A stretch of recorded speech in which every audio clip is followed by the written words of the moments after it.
Okay. Well, I was disappointing. Thought they were going to win that for a hot minute there in the third quarter. Um, Knicks lose 113 to 104 in Utah. One of the league's more impossible places to play. Um, even without Rudy Gobert, this a well-oiled machine on offense, especially. They put up 113 tonight, and I thought the Knicks actually did a really good job defensively. By and large, or obviously a couple open threes because the Jazz are just so tough in terms of ball movement.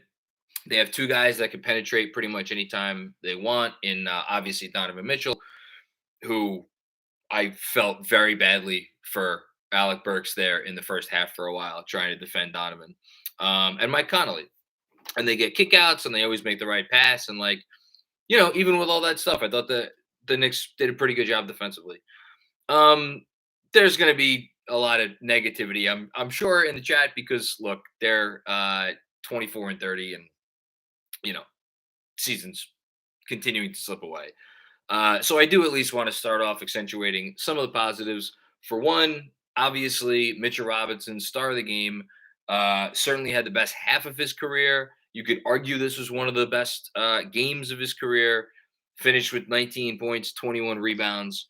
Um, and some blocks, some steals. Just amazing game for Mitch. The trade deadline is obviously coming up, and it's going to be interesting because he's going to be an unrestricted free agent. There are teams with cap space.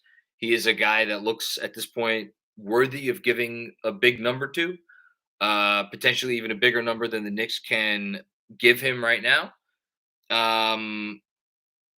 I think he's going to wind up hitting unrestricted free agency. I don't think he's going to get traded, but I think it's a situation that bears watching. He was amazing tonight.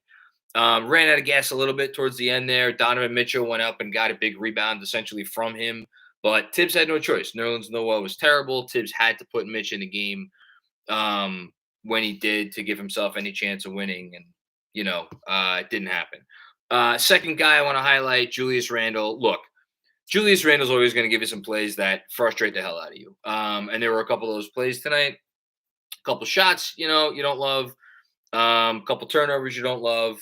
But again, this is the second straight effort from him that more or less it's what you need from Randall. And because of Robinson and because of Randall, and to a slightly lesser extent because of Barrett. Barrett shot terribly. He couldn't make a three, couldn't buy a bucket. I thought he played really well in the first half. Second half got away from him. But those are the only three guys that really the Knicks had. They could not hit a shot tonight. 37% overall, 24% from deep, and even that last number is a misnomer because they had a couple threes late that didn't really affect the outcome of the game, and then obviously 69% from the free throw line. So you're not going to go into Utah and beat Utah if you don't make shots, and they didn't make shots tonight, and they lost. But great game from Mitch. Pretty good, really good game from Julius Randle. Good to see Randle inspiring the team there in the third quarter. It was their best stretch of play of the season, as far as I'm concerned, for those 6-7 minutes. But yeah, they ran out of gas, and look, I'll get to all of the guys that had absolutely putrid performances tonight. I have to start I do have to at the beginning highlight Evan Fournier. Evan Fournier ended up 5 for 12 for 16 points, which is doesn't sound like a terrible stat line. 4 rebounds, and assists, 2 steals. That was one of the most abhorrent games I've ever seen a player play. Evan Fournier will have these nights where he hits shots, and you're like, oh, Evan Fournier. And you feel a little bit okay about him because he hits shots. And then you have games like this where you watch him and you say, I want this person nowhere near my basketball team ever, not in a million years. Out physicaled, out toughed, non-compete on the defensive end, possession after possession after possession, bad shots, bad turnover, late, bad everything. It's just, and again, he wasn't the only one. Burks was bad. Noel was bad. Reddish was bad. Quickly, I mean, did he play badly? No, he didn't play terribly, but 2 for 9 is 2 for 9. Obi Toppin maybe hit a 3 one of these days. It's really all there is to it. I don't really know what more there is to say. I will get to the chat. I'm sure there's going to be a lot of questions, probably about the trade deadline. But yeah, I don't really know what more there is to say about this game. I'll be curious if people have other opinions that I haven't gotten to, which always seems to be the case. Ryan Huang starts us off. Hard to win, shooting 25% from three. Yes. And nobody on the bench that can do anything. Get the popcorn ready for when someone tries to blame this on. I mean, look, there's always going to be people who blame losses on different factors. Because again, when you lose a game, there's always things you can point to, right? That you could have done differently. It's the never ending nexus of possible possibilities, right? But at the end of the day, again, it's not that complicated. It's a sport about talent and making the little round ball go in the orange hoop. Knicks didn't do that very much tonight. Robert McGinley, not saying I wouldn't want him back, but if this front office isn't committed long term to Mitch, I'm not sure his trade value will be any higher. Also, please come back, Derek. Let's go Knicks. Yeah, again, I mean, I don't know how many games is it you could point to that the Knicks have a really honest to goodness shot of winning if Derrick Rose is available. I think they could have won this game tonight if Rose played. If Rose and Quickly played, absolutely could have won this game. But even if just Rose played, I thought they could have won this game. Is it 3, 4, 5 games? I mean, I feel comfortable saying this is an over 500 team if Rose had not gotten hurt for as long as he had. As far as Mitch, I'll give a little something that I heard tonight. Apparently, I don't know how else to say this. There are those within Mitchell Robinson's camp that like the idea of him going to unrestricted free agency, and have liked the idea of him going to unrestricted free agency for a while, going back to the summer. And I myself have wondered aloud whether or not the fact that he does not have a contract extension is more his camp or his decision or more the Knicks. My understanding is it is more or at least, again, certain people in his camp would like him to, see what he can get on the open market. So we'll see what happens. Robert Cross, let's pour one out for Robert Cross. Today is officially the day the dream dies, but we have a new dream. Hashtag 52 wins. Here's Robert. John, is it fair and reasonable to say that Robinson's offseason workouts led to this midseason renaissance? I have no idea what it is. I think he just, getting back into playing shape, dropping a little bit of the excess weight. Again, going up tonight, no Rudy Gobert, but still, that's a guy who's a top 15 center in the league, what we saw tonight. And if you're a top 15 center in the league, you're making $15 million. 10, 12, 15, 13, 14, something like that, $15 million, like in that range, especially when you're young and people believe you might have some growth. So I don't know what it is, but every reason to be excited about Mitch. Jeremy E. Randall killed us down the stretch. Sick of watching him. Okay. I mean, they're not in that game without Julius Randle. I understand he's a frustrating player because of all the things that we go over again and again and again. God knows I've gotten on here and killed Julius Randle at times. Offense slowed down the stretch. But again, the reason why the ball is in the hands of Julius Randle down the stretch of a game like this is because the Jazz have manufactured their defense to be able to switch everything. They switched everything tonight. The Knicks do not have anybody who could dribble penetrate. The closest they have is R.J. Barrett and Kemba Walker. Kemba Walker was out tonight. R.J. Barrett had himself a rough go of things. And I thought they were doing a good job adjusting on him in the second half. So what does that leave you with? That leaves you with Randle getting the switch, trying to draw the double, make a play. I mean, he was at 30 points, 20 shots. He had a good game. Wasn't able to bring them a win in the fourth quarter because he's not that caliber of player. It is what it is. We'll see what happens in the next 3 days.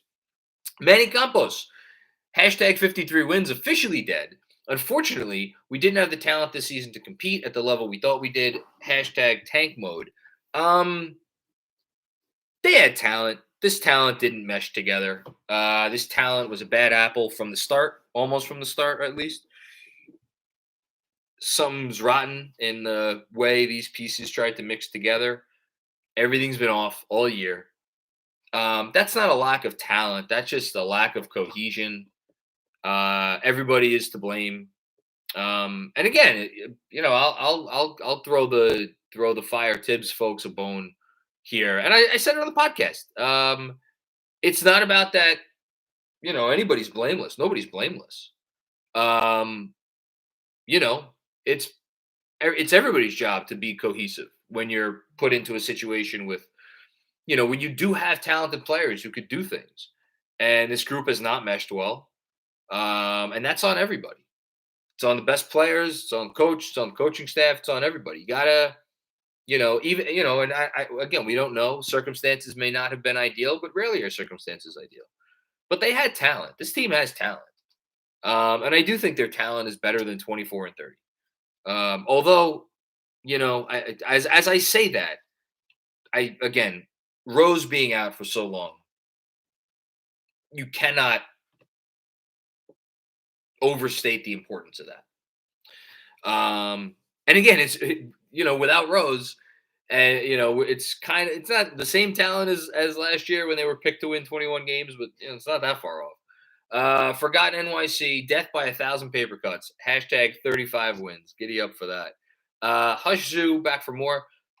Randall played a good game, but it has me thinking, even if we bring in the most elite of point guards, does he defer and not bring up the ball? Not a fan of his DHOs. It's a great question. It's a question I think a lot of us have wondered all season long. Here's the thing I wonder. In the first half, when I thought the Knicks were really doing a nice job on offense, and in the third quarter as well, to a certain extent, again, it's like Randall playing with pace. Now, is it that he runs out of gas? Is that he reverts back to bad habits? But when he plays with pace, good things usually happen. And I think playing with an elite point guard is only going to help that. Now, the other part of it is if he had a guy who could really get downhill, would that change the way he played? I don't know. To me, if the right deal is there, the right deal is there, and you make the deal. I don't know that the right deal is there. And for as much as I have gotten on here and said, just get him off my team, I don't like a lot of what I'm seeing. The reality is he's still an asset, and an imperfect asset, but a good asset. You got to play this one smart, and if you want to move him. I'm all for moving him, trust me, but wait until you get the right deal. Taxi driver, what's going on, taxi driver? So what should we do at the trade deadline? Opinion. I mean, what are the offers? I mean, they have to clear up the rotation. There's 6 games under 500. I mean, look, is there a path where they make a trade that maybe gets them into the play-in and maybe they put a scare into a team in the first round? Yeah, there's always a trade. Get McCollum on this team. Get Rose back healthy. Rose, McCollum, RJ, Julius, Mitch, Grimes. You quickly, maybe I don't know, maybe acquire there's a world where this team could still make the play-in tournament. That's not dead yet, but what is that going to get you? Does that win you that many brownie points in the league at large? The Knicks made the playoffs or the play-in playoffs the second year in a row. I don't know. If you believe in your culture and you believe in what you got going on here and you believe in your development program, I think the move kind of probably has to be investing in the future. What does that mean? It means different things to different people. But look, I think you got to clear Kemba. Kemba has no place. we've been saying it for months. Kemba has no place on this team. I would say if you get rid of Kemba, try to get rid of Kemba. I would really kick the tires on a Fournier deal. I'm not paying a tax to get rid of Fournier, but if someone is willing to take on Fournier, and it's not going to cost you anything and maybe even get a little something from it. That's why, like the McCollum rumor from today, if again, I don't think this is what it's going to be, but if it's like Fournier and Walker or Burks or Noel, I mean, I'd love it if it was Noel for McCollum, and like we pay like a high second round pick, like sign me up for that. I mean, just there's different moves they can make. There's different directions they could go. Just be smart. Don't overpay. Don't undersell. There you go. Brian Martinez. We got to stop apologizing for quickly. Again, at this point, that's fair. He's not a point guard and not a starter, just an end of the bench type of hustle player who can get hot. I'm a little higher on him still than that. I think the can he be a starter on a good team conversation has maybe subsided a little bit. Bad job by me for predicting that would be the case earlier this season. That would appear to be wrong. Certainly not giving up on him as the type player that, again, I think it has always pointed to him being, which is 6th, 7th, 8th guy on a really good team who can not run your backup offense, but that, again, we saw his ideal role, right? We saw his ideal role playing off of Derrick Rose. That's his ideal role. And he would run point a little bit in those possessions. But is he, the starting point guard conversation, I mean, it's clearly gotten into his head. Who knows? Maybe he comes out of it. Maybe the shot picks up again after he kind of, figures out the point guard thing a little bit more. But any throwing some cold water on the idea of Emmanuel Quickly as whatever we've wanted him to be, that's fair. Meet Maravich. Alec Burks is a parking cone. Evan Fournier is a parking cone. Alec Burks got worked by a guy who's going to make, I don't know, All NBA second team this season. I mean, it's Donovan Mitchell. The thing with Alec Burks is just in a bad place right now. He can't hit a shot. But was he good defensively? No, he was bad. But again, it's Donovan Mitchell. So, Danny Gardner, what's going on, Danny? Good to see you. Fournier never should have been in the fourth quarter of this game. Randall was great in the third, but awful in the fourth. I like to see the effort tonight, though. Yeah, I mean, Quickly played 24 minutes. Fournier played 31. Tell me you want to flip those. At the same time, it's like I just killed Fournier. He was 4 of 8 from deep. Quickly is 1 of 5. Who else did you want in? You want Cam Reddish? I don't want Cam Reddish in that game. I didn't want Cam Reddish anywhere near that game in the fourth quarter. But, again, you lose, you open yourself up to second guesses. Stevens Guillaume, tough L. Played 3 great quarters. Couldn't hit shots down the stretch in the fourth. Extend Mitch. Good comment. Thanks, Stevens. Always appreciate you chiming in. Mello from Toronto. What's going on, my man? The tank starts tomorrow, John. I think the tank might have already started. Loved what I saw defensively from Cam in spurts. Yeah, a couple nice moments. RJ had some good moments, true. And Mitch was a man amongst boys. Thursday couldn't come soon enough. Yeah, we'll see what they do. Again, I've said it a few times. Maybe over the last few weeks, maybe the best thing for this team is that, they lost this game.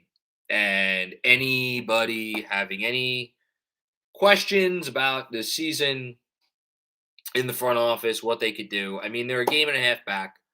But it's not even about the game and a half back. It's you're 24 and 30. You're 24 and 30. Tyler Michaels, what's going on, Tyler? There's no organization or coherent play in the fourth quarter. God, you need talent in the NBA to look organized and coherent when a team like the Jazz, who has the sort of organizational memory, even without Gobert, to dig in and play real defense in a fourth quarter. If you don't have guys that can create matchup advantages, you're not getting anywhere. The only Nick that could create a matchup advantage is Julius Randle, and he couldn't do it. Again, this notion that there's like this magical playbook out there that only, certain coaches have access. You have to make shots. I don't mean to laugh. You have to make shots. You have to create advantages. If you have a point guard that can control the pace and direct the offense, no composure at the end of games. Yeah, I mean it's a personnel issue. It's a personnel issue. I thought the comment was more about like there was more they could have done. Like what are you gonna do? G Beers, no Grimes, Kemba, or Rose. Quickly is cold. Needed defense. Perfect Deuce game. That's fair. That's fair. Yeah, I thought we might see Deuce tonight. I got my hopes up there for a hot minute when Tibbs was like, haven't decided on the starting lineup yet. Yeah, I think that's fair. You want to see Deuce? That's okay.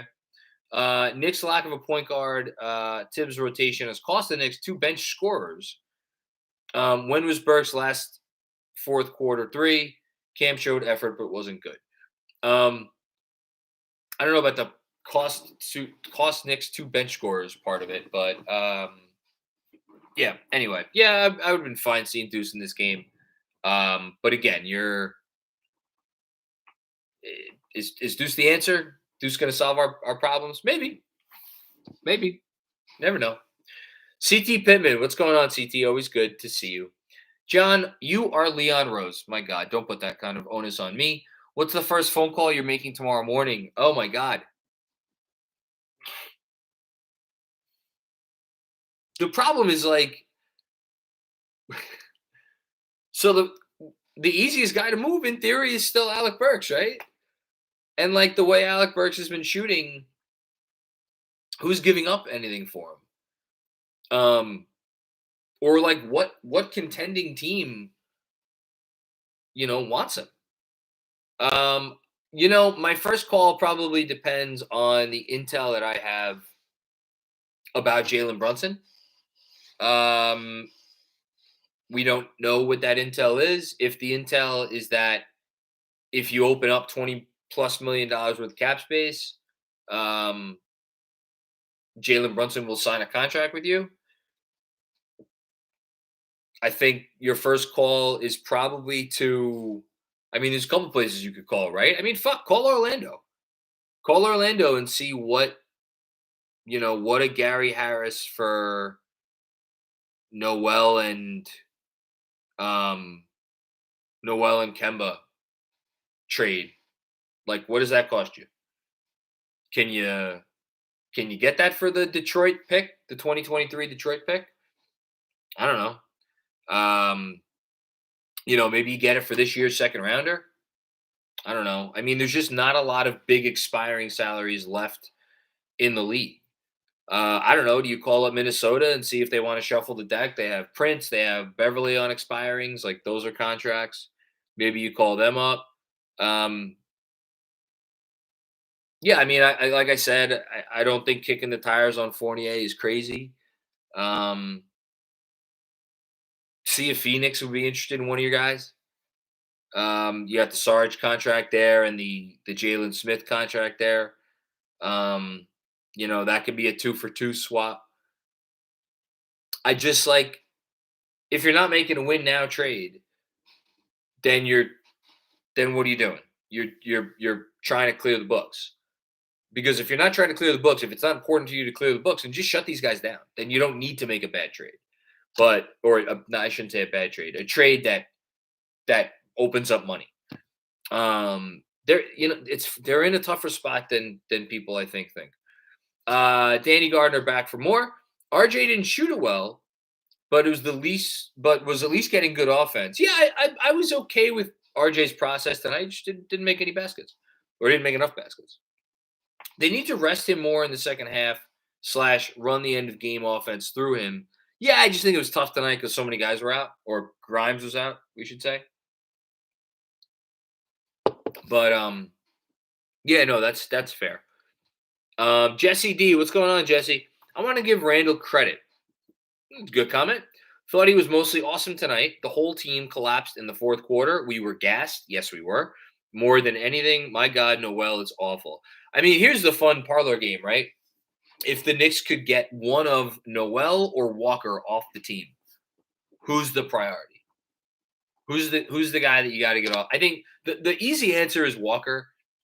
Because I mean, I was looking it up tonight.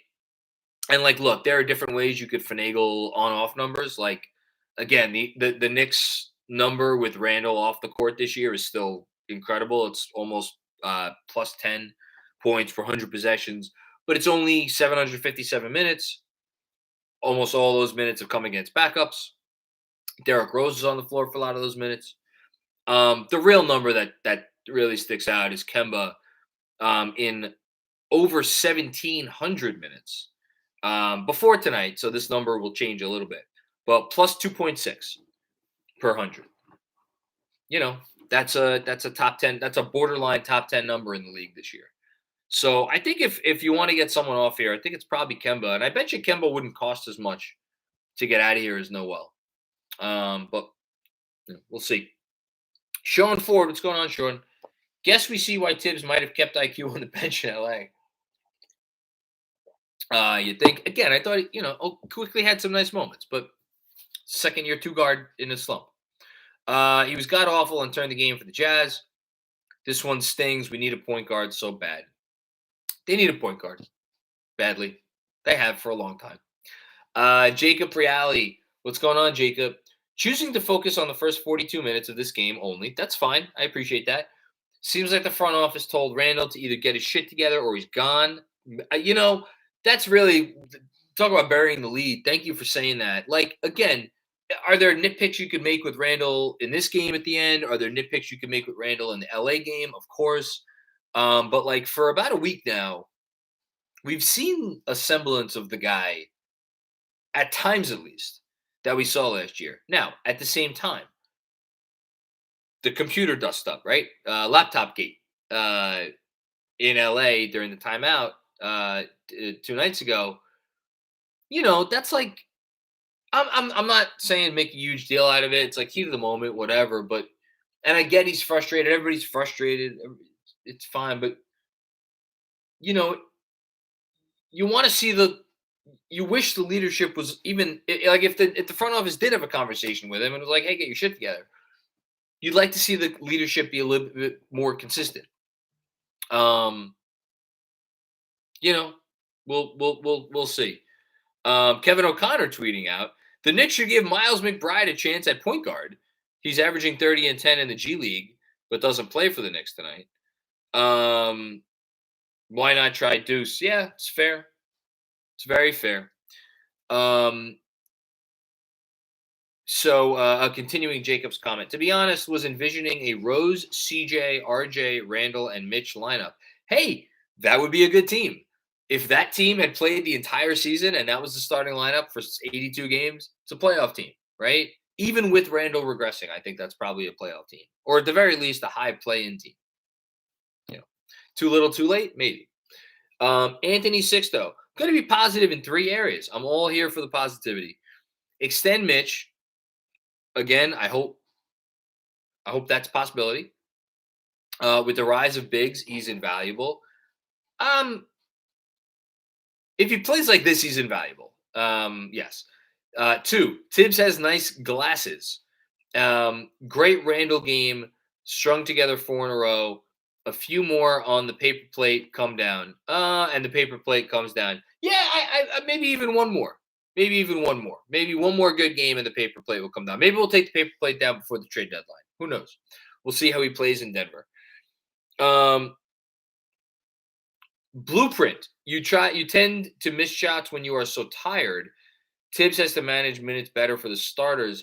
Again, they were down guys tonight, and they shot 3 of their first 20. So the bad shooting was the whole game. I don't know. And for the year, the Knicks are actually one of the best fourth quarter net rating teams in the league. Up until, I don't know, a week or 2 ago, they were actually the 3rd best fourth quarter net rating team in all of basketball. So I'm not sure about that comment. The data does not back that up. Hush Zoo. Stealth tanking, question mark? If the Knicks were... Oh, wait, hold on. Of course, that comment disappeared on me. Give me a sec.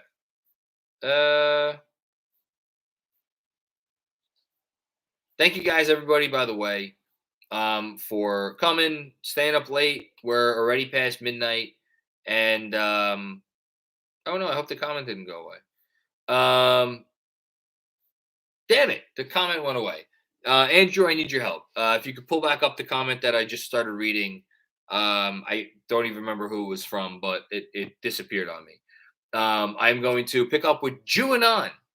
Odd feeling that Mitch and a combo of our vets is going to be the package that helps get Jeremy Grant to a contender. Mitch and a combo of our vets is going to be the package that helps get Jeremy Grant to a contender. Not sure what we get back. CJ question mark. So you're envisioning a 3-team trade where Mitch goes to Detroit, and I guess so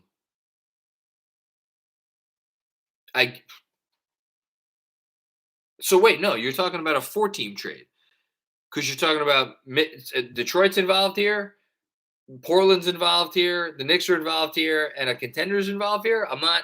It's after midnight. Maybe I'm shot, but I'm not. You're gonna have to be a little bit clearer. If you're telling me that Mitch is going to get traded to Detroit in the next couple of days, like, look, I'm not going to tell you you're wrong, maybe. But yeah, look, there'll be a trade of some kind. All right, here's the rest of Hush Zoo's comment. If the Knicks were serious to win games, they would have made a trade, especially at the start of this trip. Everything about the direction of this team is so questionable. I think maybe the direction of the team, maybe the front office is actually like a lot more real. This is my hope, at least. Maybe they're a lot more realistic about things than we realize. And again, this season was all about trying to have your cake and eat it too. But if the cake wasn't going to be there, you weren't going to suffer that much because of the nature of the contracts that they signed. They were all 2 years. They gave it their best shot. Didn't work. I still think their eyes are on the prize. I'm not really worried about the long term for this organization. What is this? Love. I don't know who this comment is from. So, this is from. Is this Kevin Danishevsky? Yeah, Kevin Danishevsky. Love you, but you were nuts on the pod today, using similar reasoning to people who justify despots. Reminded me of Plato's anti-democracy argument. I was a philosophy major, but tonight is not on Tibbs. The bench was bad. I don't know what I'm supposed to say to that comment. I use my reasoning to justify what I believe to be things that are justifiable. And I think comparing a head coach of an NBA team to a political leader is a bit of a stretch. I get where you're going with that, but I will politely agree to disagree there. Greg Film, what's going on, man? Great game by Jules despite some questionable shots, but why can't he gather the troops and give that kind of effort even when his shot isn't falling? That would be great. It's one of the many complaints about him this season. It's a fair complaint. So yeah. Oh wait, I missed the rest of that comment. But thank you for that comment again. This one, I don't know who this is from. Andrew, let me know. If nothing else, Jessica, what's going on, Jessica? How are you? If nothing else, after his slump, this being the season where RJ gets better and better in front of our eyes and is expanding his game is so great to see. I think he's going to be really awesome. Let's go Knicks. Yeah. So I want to spend a minute on that comment because, like, again, I've spoken about this in the past and I'll say it again. I think that what concerned me so often about RJ is his bad games or his slumps would just have such, like, they would feel like more than just bad shooting games. They would feel like this is a guy who just is really just flinging stuff against the wall, hoping it sticks. Tonight, RJ had a bad shooting game. I didn't feel, bad about the process. I just, he missed shots. That happens. Like, that's what you want to see. And I completely agree with you. He's on it. He's on the road. Rest of Greg Film Stuff's comment, that's what makes him such a puzzle to me. Yeah, listen, Randall is a puzzle wrapped in a enigma, wrapped in a ham sandwich. Dono Louis, I'm frustrated like everybody else, but we have to remember that players we complain about the most are playing roles they wouldn't be playing on a real winning team. Rome wasn't built in a day. It's a great comment. It's a great comment. I have nothing to add. It's a great comment. Completely agree. One more from Kevin Danishevsky. Mitch was awesome. I loved RJ's process, despite the missed shots, but hit the free throws. Yes. What was RJ tonight from the line? I know he missed. I don't know how many he missed. He missed too many. I know that. But yeah, hit your free throws. Still under 70% for the season. That's not going to cut it. Julius was awesome for 3 quarters, but he looked like 21-22. Julius in the fourth missed Quentin Grimes. Yes, they did miss Quentin Grimes. This one from True Story J. Does Tibbs know how to use a damn rotation? Playing 50 minutes, sat damn near 40 minutes tonight, plus a back-to-back tomorrow. RJ's legs were gone. Again, I it's what happens when you have a team without enough good players on it. Again, I'd like to see Deuce. I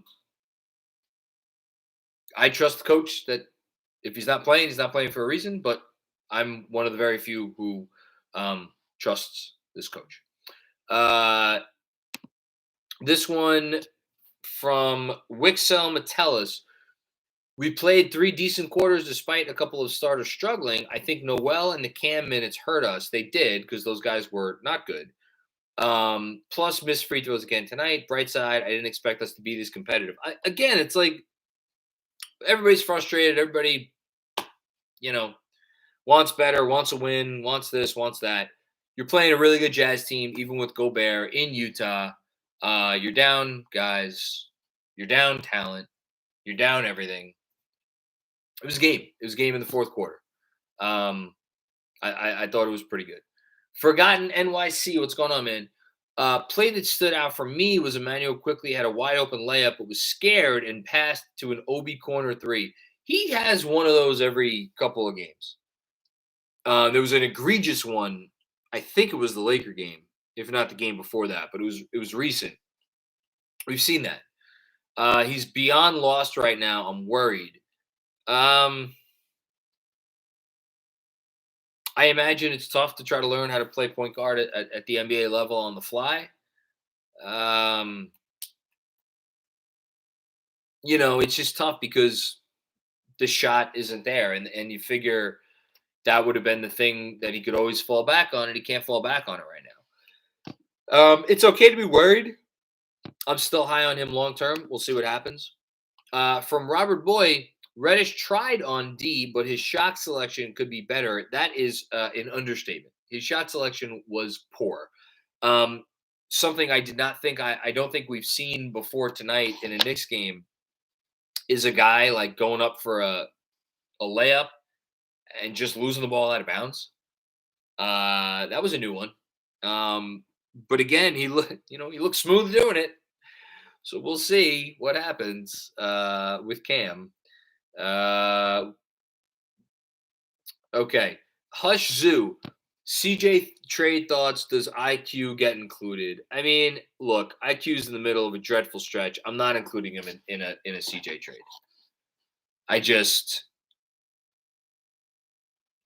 I'm not doing it. I don't want to do it. You want to give up a pick? Give up a pick. You drafted this kid. The kid's in the middle of a bad stretch. Trying to learn how to play point guard. He's not hitting shots. I still believe in Emmanuel Quickly enough to think that, by the end of McCollum's contract, I could see Quickly being the better player. That may sound insane, but I still believe in Emmanuel Quickly. Okay, from Down the Dentist. Always love reading that name. I don't know why. Hold on. IQ looks really bad lately. Mitch looks amazing. RJ looks amazing. Agnostic about Randall. That's fine. I'm comfortable with anyone who's agnostic about Randall. But Macri, man, Reddish, yeah, God help this offseason. Look, again, if it's not obvious by now, it should certainly, or if it hasn't become obvious before now, it should be obvious. The Reddish play was not like we're going to trade for this guy to help us win games right now. The Reddish play was we're trading for a guy that we think might be an asset. Is he an asset? We don't know. Could he be an asset? Maybe. We'll figure it out over the course of the next 2 months to year and 3 months, or whatever. 3 months to year and 3 months, whatever it is. I'm not gonna say anything about Reddish based on what we've seen so far. From Michael Miranda. I was on the fence about going after CJ McCollum, but after watching Noel Burks and Fournier tonight, I'm totally on board for that. Thoughts? Yeah, again, it's just a matter of what you're going to give up. Like I'm sure the Blazers are gonna ask for quickly. You know, they're gonna want what else might they want? They're gonna want the Dallas pick next year. Portland probably, if Portland makes it back to the playoffs next year, they're not going to have a draft pick at all anywhere in the draft. They've already traded away their second round pick. And if the pick lands from 15 to 30, it's going to convert to Chicago next year because they're going to presumably they're going to keep their pick this year. So do they want the Dallas pick? If you're the Knicks, and again, maybe the Knicks would offer the Dallas pick and like Fournier and Noel, or Fournier and Kemba, or Fournier and Burks, in that pick, and Portland's like, yeah, no. I have no idea. I would think that would be a competitive offer, but what does New Orleans want to give up? I really don't know. From Q left blank. Kasim here. What's going on, Kasim? Saying grace. Love you guys and what you do. J-Mac, please don't take the bait from the Tibbs haters. Also, it's time to take down the plate. Kasim, I respect you so much. So, yeah, sure. I love Kasim. Kasim always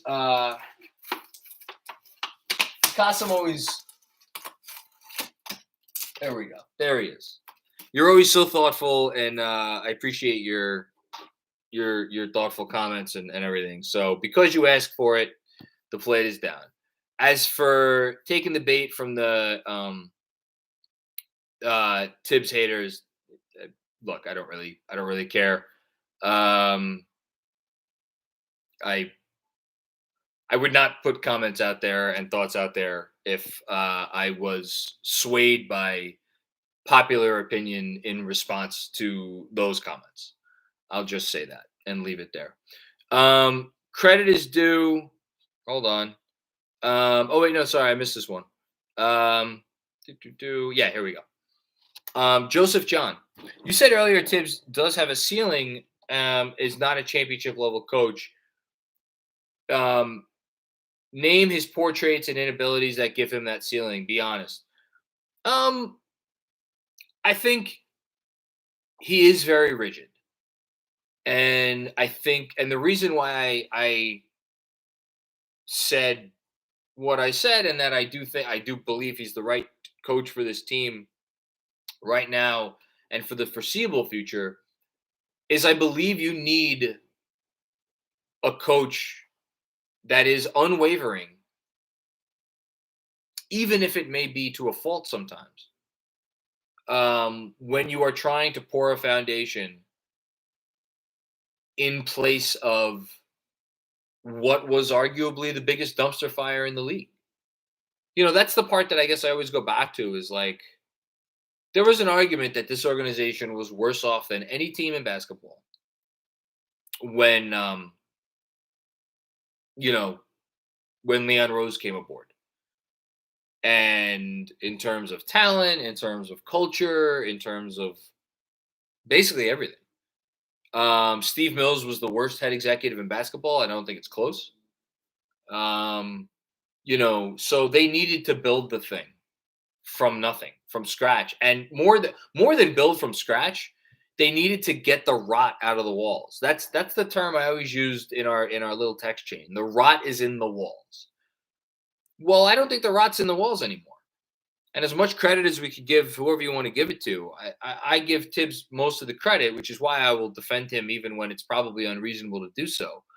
But if you're asking me why I think there's a ceiling on him, I think part of it might come down to he does play his guys a lot. He does have a tendency not to trust guys who he doesn't trust. And again, there's a little bit of the rigidity. And I think the better coaches in the league are able to be more flexible while still keeping the core intact, keeping the foundation in place.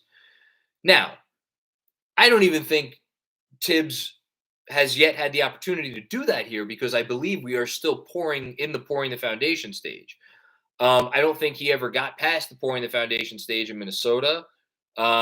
Traded for, I think the issues in Minnesota were more personnel based, and which is why he should not have personnel decision making.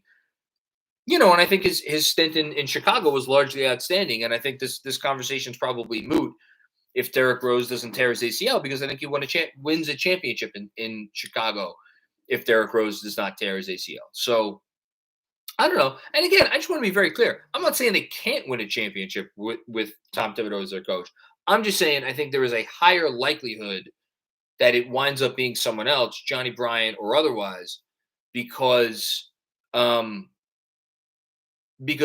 history kind of shows us that when you have a situation like the Knicks, where they're so far back, usually it takes one coach to get you from, and others have said this, it takes you one coach to get you from point A to point B, and then another coach to bring you across the finish line. That's just leaning on precedent.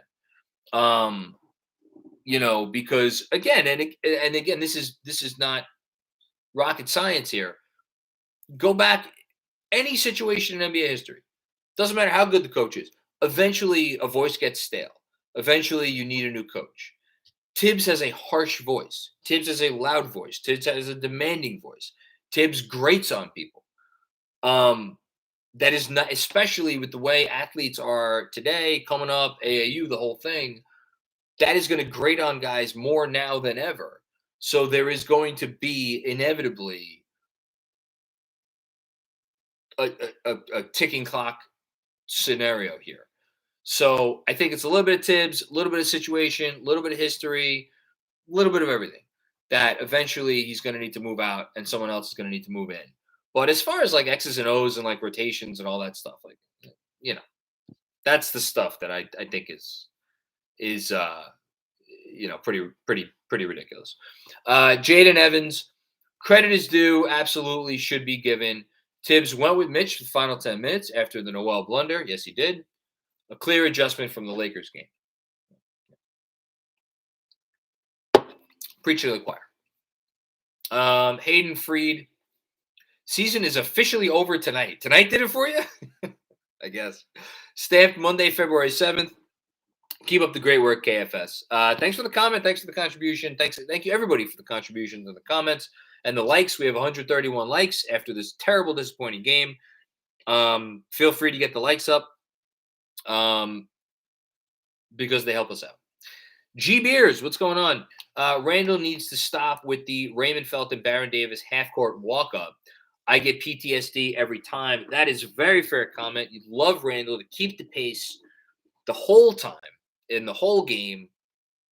Has not happened for a whole game this year. I'd love to see it.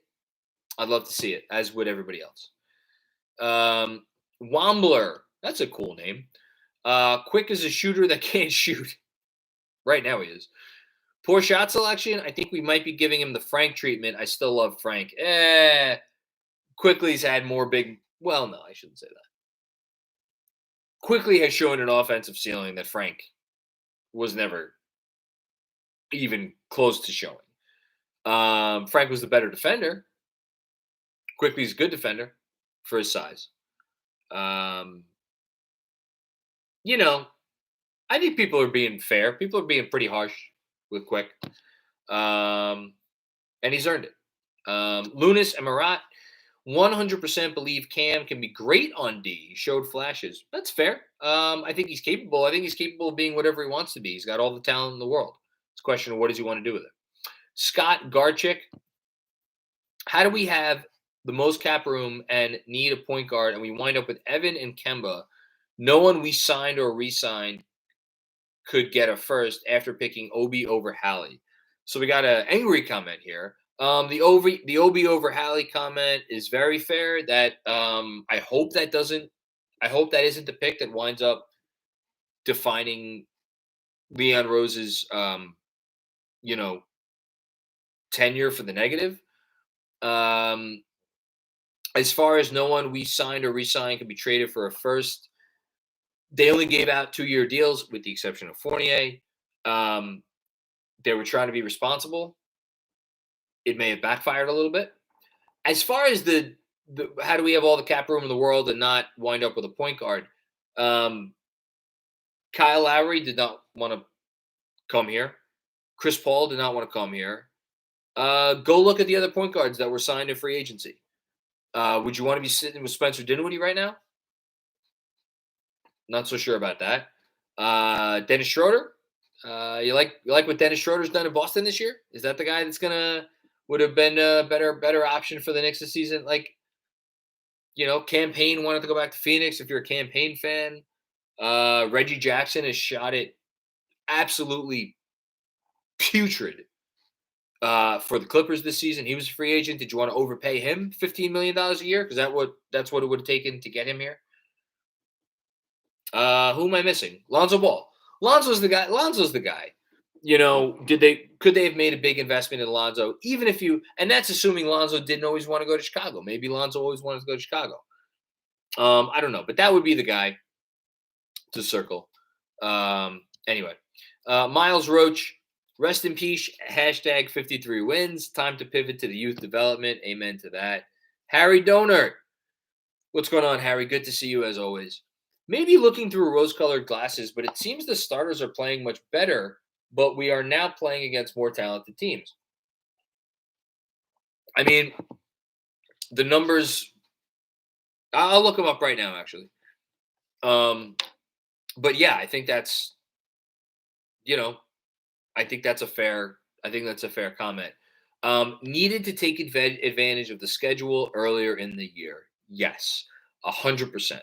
We needed to take advantage of games at the beginning of the year. You can't lose games to Orlando. You can't. I mean, we could go through the schedule and talk about the games that they blew.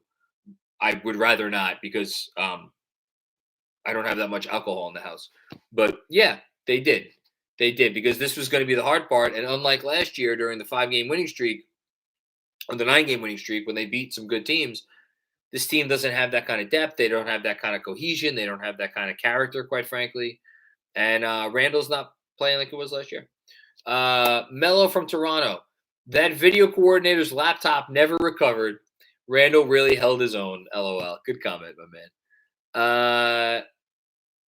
Scott Garchick. Thanks for the contribution. Why Fournier over DeRozan? Why, oh, why?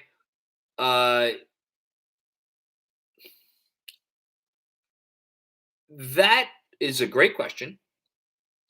I don't have the answer. You would absolutely rather have DeRozan on his contract than Fournier on his. If you're asking me to posit a reason why they went with Fournier instead of DeRozan, my guess would be they felt like the extra money that DeRozan was getting, not to mention the fact that, well, no, they wouldn't have needed to do a sign and trade. So the extra money that DeRozan was getting, for as much as DeRozan is a much better player than Fournier, they were envisioning a version of this team where Fournier's floor spacing and ability to put the ball on the floor a little bit, hit a shot from deep, all of those things would basically outweigh the good stuff that DeRozan brought. That was a miscalculation. It was an error. I don't know how else to say it, but I get where their thinking was. It was not correct thinking. Guy Huber, then what's going on, Guy Huber? I'm always the first to be all over Tibbs, but tonight isn't one of those nights. There was nothing more to be done tonight. Thank you for the comment and the contribution. Kevin Danishevsky, non-tonight related, but for the list I sent you. Oh, I still need to get back to your most recent email. Who had the better career, Sean Marion or Amare Stoudemire? My goodness. It's Amare for me, but Marion is the career I'd take. I mean, Marion won a championship. Marion, I think you could argue. I mean, Amare had obviously the higher ceiling. That goes without saying. Better career, Amare or Marion? It depends on what you're. I mean, that depends on how you view basketball and your opinions on basketball. Like, there are situations where Amare's career, in certain situations, would have been the preferable career to have. For, again, depending on how you built teams around him, there are situations where Marion would have been the better career based on whatever situations. If you're asking me who's the guy that, like, I have to say Amare, because there was a hot minute there where Amare was like one of the best players in basketball. And Marion had a longer career, more versatile, all those things. That's a good question, though. It's a very good question. For me, at least, it's a good question. Hayden Carey. John, I love everything about KFS, but respectfully disagree with your defense of Tibbs and the rotation. Every game plays out the same way. Why not mix it up? Guys are exhausted. Grimes, Cam, Quick. Again, I'll just kind of lean on what I said today. And the main point that I was trying to make in the podcast was not that Tibbs does everything right. It's purely that we're coming at it without all the information. And we have much, much, much, much less information than he and the staff has. And, you know, I'm someone who has a lot of respect for what it has taken for him to get to this point, for his track record as a coach. I trust him. If you don't trust him, that's perfectly valid opinion. And I should never intimate otherwise, because all opinions are valued here at Knicks Film School. And we thank you for offering those opinions all the time. Okay, couple more super chats and then we're getting out of here. Okay. Brian Martinez, Mitch's health worries me, sell high. It's a fair comment. Frank Miranda. Mac, what's up? It's your boy Frank from Patreon. What's going on, Frank? How are you? I will be at the game tomorrow to watch us get washed. I hope we don't get washed. They need another shot creator desperately. Yes, they do. McCollum would be a beast on this team, and he would not impede RJ's growth. I don't believe that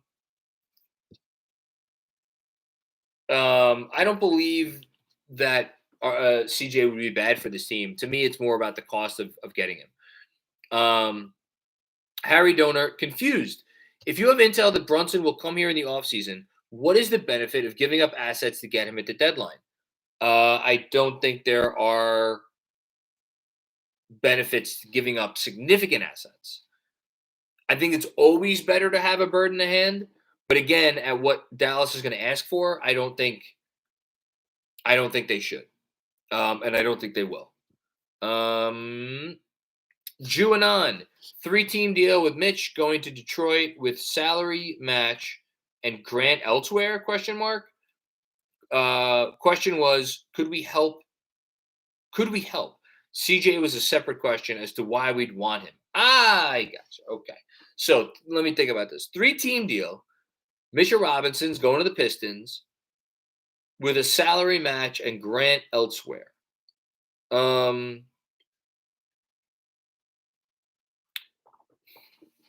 Detroit is getting Mitch with our salary filler, and then we get something back.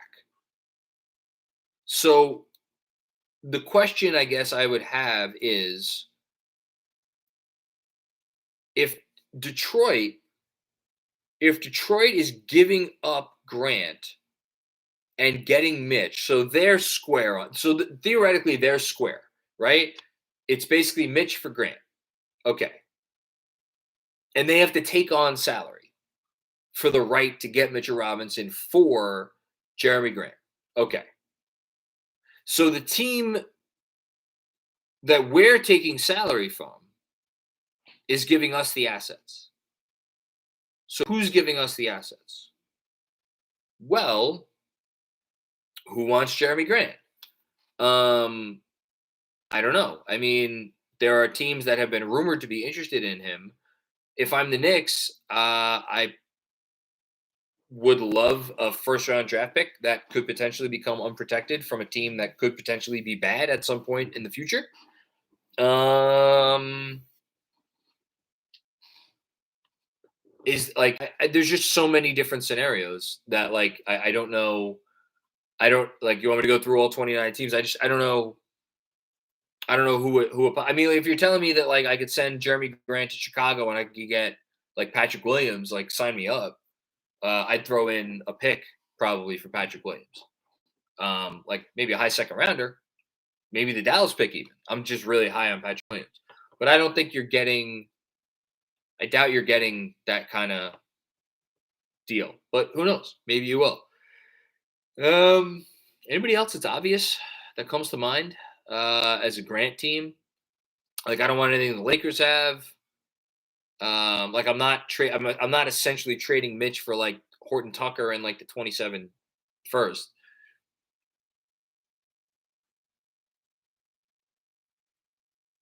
I mean, yeah, I don't know. I don't have anything on top of my head, but it's a fair deal construction.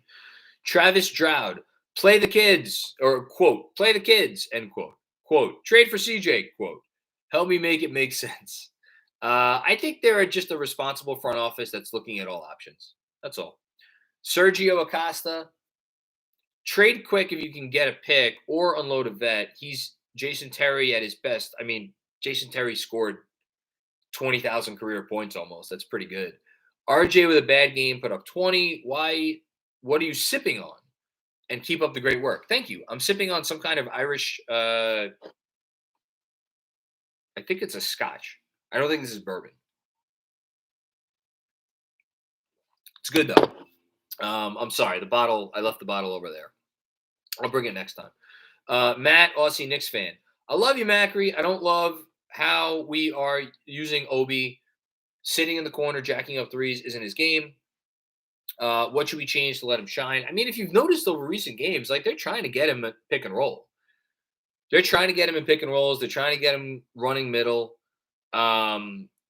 Unfortunately, it's come with quickly at point guard and with a traditional center, so that none of those actions have come to fruition. You get him going by playing him without a traditional five, but this coach is never going to do that because this coach believes in rim protection, and Obi cannot protect the rim. You get him help by playing him with Derrick Rose again. Get Derrick Rose healthy. That's how you help Obi Toppin. But at the same time, he needs to learn how to hit that corner three. I understand it's a frustrating situation because you can't use him in the ways that are most beneficial to your team or to him, but that's the reality of the situation right now. Andrew's telling me I missed one from Kevin Danishevsky. It says message redacted. So, Andrew, if you know what that message is, let me know. But thank you, Kevin, for the contribution. If you want to type it in the regular chat, Andrew will get that up in the pinned tweet. Okay, I think we got one more, and then if there's anything else that Andrew wants to pin. This from DDD137. I may just be a crank, but I think we should absolutely not give up Mitch. That's not being a crank. It's a very valid opinion. He has the potential to be the best finisher literally ever. He's only finishing right now at 80% on the season. With a point guard, he could be an all-star. I don't know if I feel comfortable predicting an all-star ceiling for Mitch. I do feel comfortable predicting, again, if he puts it all together, if everything goes right, if he stays healthy, if he adds a little bit more to his game that's reasonable, all of those things. Can he be a top 10 center in the league? Yes, he can. Can he ever be a center you're going to win a championship with as your starting guy playing 30 minutes a night? I'm dubious. But again, that's not a conversation we have to worry about right now. Just if you believe in him and you could sign him at a number that makes you feel comfortable with disparate outcomes, you sign him. But what is that number going to be? What is he going to want? Because again, at this point, it seems like he's going to, if they keep him on the team past the deadline, he's not going to sign an extension. He's going to want to enter unrestricted free agency. So, how do you feel about that? Okay, here's Kevin Danishevsky. Just want to say that today's pod was my favorite of all time. As I said, you were very wrong, but it's okay. You guys put out killer content. Thank you. We appreciate it. I appreciate everybody who listens. I appreciate everybody who listens and thinks I'm an idiot. I appreciate everybody who listens and thinks that I'm right. So thank you for listening. Jacob Reale. What's going on, Jacob? Thank you for the very generous contribution. Going to be traveling for work for the next couple weeks. Likely going to miss a few games and these post games, but best of luck to you on the show. Thank you. I appreciate that. We appreciate that. Hopefully we aren't too mad by the way the team looks after the deadline. Yeah. I'll make a bold prediction. I think Knicks fans are probably not going to be thrilled with the deadline because nobody is ever, but I think they're going to have a good deadline. I really do. I really believe they're going to have a good deadline. As to what they're going to do, you can tell me anything. And, we'll see. Anyway, that's it for today. Appreciate everything. Appreciate all you guys coming in. We got over 150 likes, over 300 people watching, and it is almost 1 o'clock in the morning. So I'm going to go attempt to write a little bit about this game. I will see everybody when I see you tomorrow night. Peace out.